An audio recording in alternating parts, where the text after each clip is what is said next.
परिणाम आप सबके सामने है जो कल भगवानपुर में देखने को मिली। भगवानपुर कोई नेपाल में नहीं, उस दरोगा पर विभागीय कार्रवाई के साथ उसको जेल भेजने का काम कर दर्द होगा। हम जनसुराज में हैं, जनसुराज के एक सिपाही हैं। जिस बात की कल्पना इस लोकतंत्र में नहीं की जा सकती। एक पत्रकार महोदय बोले कि आप तो एमपी के फिर साथ कहे जाएंगे। बहुत बहुत धन्यवाद, आप सभी मेरे कहने पर आए। आज इस प्रेस कॉन्फ्रेंस का मुख्य उद्देश्य ये है कि कल जो भगवानपुर से खबर निकलकर हम सबके बीच आई है, वो बहुत ही दुखदाई खबर आई है हम सबके बीच में।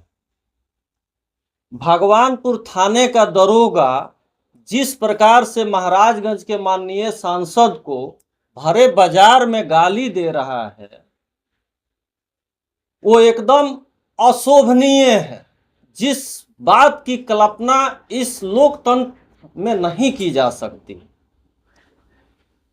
हम जो वहाँ का भगवानपुर थाने का जो दरोगा है, आप सभी चैनल के माध्यम से मैं सिवान एसपी से, सिवान के प्रशासन से यह मांग करता हूं कि आप लोग उस दरोगा पर विभागीय कार्रवाई के साथ उसको जेल भेजने का काम करें। आप लोग सिर्फ सस्पेंड कर देते हैं और वो व्यक्ति 2 महीना 3 महीना बाद जाके ज्वाइन कर लेता है।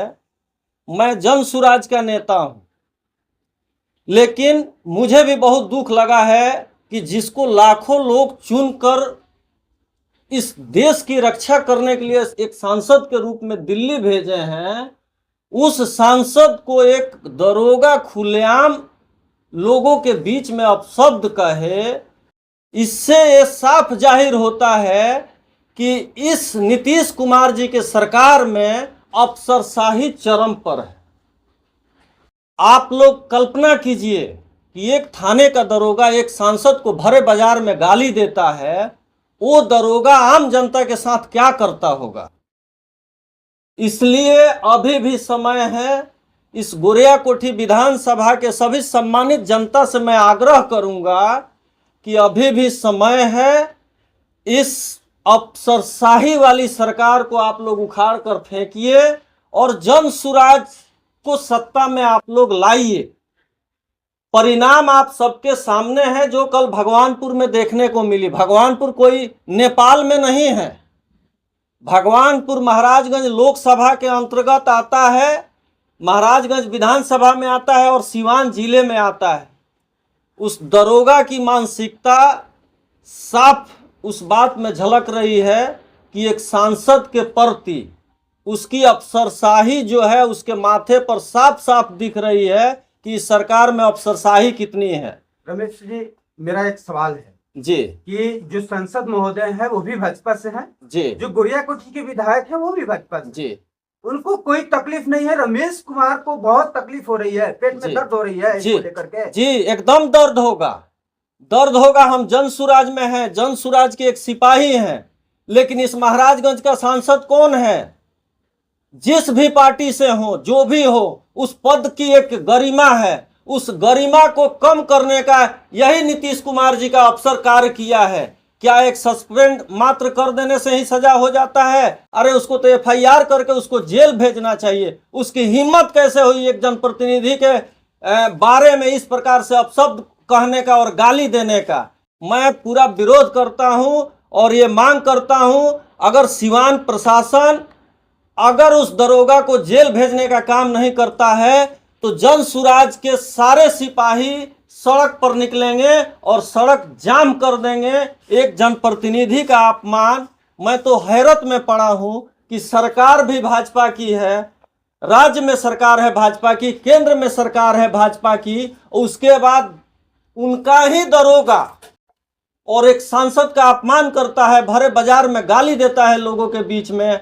तो लोकतंत्र शब्द का तो मजाक बन गया है अपने यहाँ। ऐसे ही सर राजद बी टीम कहता है आपको भाजपा का, तो ऐसे में भाजपा सांसद के साथ आप लोग खड़े होंगे तो और उनको मौका मिलेगा। नहीं, हम उस भाजपा के सांसद के साथ नहीं खड़े हैं। जो सांसद पद की गरिमा है उसको बचाने के लिए हम खड़े हैं। एक पद की गरिमा होती है और इस सरकार में जनप्रतिनिधियों का जो अपमान हो रहा है वही बात बताने के लिए हम आप सबके बीच आए हैं कि भाई आप लोगों के सामने दिख रहा है कि एक दरोगा किस प्रकार से एक सांसद को गाली दे रहा है, तो वो आम जनता के साथ इस नीतीश कुमार की जो शासन व्यवस्था है वो किस प्रकार का बिहेव करता है, वो प्रखंड कार्यालय हो या थाना हो या जिला का कोई कार्यालय हो, इससे साफ साफ दिख रहा है। इसलिए मैं लोगों से अपील कर रहा हूं इस गुरियाकोठी विधानसभा की जनता से कि आप सभी इस व्यवस्था परिवर्तन में अपना कंधा लगाइए और जन सुराज को एक बार मौका दीजिए। इस अफसरशाही को, इस सड़ गल चुकी व्यवस्था को जन सुराज ही खत्म कर सकता है। सवाल मेरा ये है कि आपने कहा कि जो एमपी है उनका उन्होंने गाली दिया है, जो दरोगा साहब है जी। सवाल तो ये भी है कि आम जनता के साथ भी दरोगा ऐसे ही बिहेव करते हैं, लेकिन उस पर कोई सुनवाई नहीं होता है और कोई आपका जो लोग हैं वो सड़क पर नहीं उतरते हैं, लेकिन एक एमपी का इस तरह से बिहेव हुआ है तो आप लोग सड़क पर उतरने के लिए तैयार हैं। एमपी जो पद होता है उसको क्षेत्र की जनता जिम्मेवारी देती है देश चलाने के लिए। जैसे एक पत्रकार महोदय बोले कि आप तो एमपी के फिर साथ कहे जाएंगे, हम एमपी के साथ नहीं हैं। उस पद के गरिमा को बचाए रखने के लिए वो लड़ाई हम लड़ेंगे कि भाई इस लोकतांत्रिक देश में एक दरोगा सरेआम बाजार में किसी भी पार्टी के सांसद को, किसी भी पार्टी के विधायक को इस प्रकार से गाली नहीं दे सकता है। वो अगर गाली देता है तो उसे जेल जाना चाहिए। मेरा कहना यही है। अंत में क्या कहिएगा? अंत में हम अपील करेंगे लोगों से कि ज्यादा दूर नहीं है भगवानपुर, आप सब देख रहे हैं क्या व्यवस्था इस सरकार में बनी है, कितनी अफसरशाही चरम पे है। सामने मौका है, जन सुराज को आप सभी सत्ता में लाइए और इस व्यवस्था को बदलिए और प्रशांत जी के कंधा से कंधा मिलाकर चलने का काम कीजिए, जनता का सरकार बनाइए। तो ये माना जा सकता है कि कहीं जो है आप भी जो है इसी पे राजनीति करना चाह रहे हैं? नहीं, देखिए आज तक जो भी चुनाव हुआ, हम 8% हैं, हम 10% हैं, हम 15% हैं, हम 20% हैं, हम हिंदू हैं, हम मुसलमान हैं, इन्हीं सब बातों को मुद्दा बनाया गया। आज हमारे होशो हवास में, हम भी जिला परिषद के सदस्य हैं लकड़ी नबीगंज से, हम 10 साल पहले सोचते थे कि काश ऐसा कोई बिहार में नेता आता जो मुद्दों की बात करता, जो शिक्षा की बात करता, पलायन की बात करता, रोजगार की बात करता, नौकरी की बात करता। वैसा देखने को अब मिल रहा है प्रशांत किशोर जी के रूप में, और बिल्कुल व्यवस्था बदलेगी और लोग भी देख रहे हैं, पूरी बिहार की जनता देख रही है कि भाई आज तक तो कोई मुद्दा पर बात किया नहीं, हम 5% हैं, हम फलाने जाति के हैं, ढिकाने जाति के हैं। प्रशांत किशोर जी के किताब में कोई जाति शब्द नाम का चीज नहीं है, एक ही शब्द है, हम बिहारी हैं और बिहार में डेवलपमेंट होना चाहिए। ये बता दीजिए कि जो थाने के दरोगा है उनका क्या नाम है?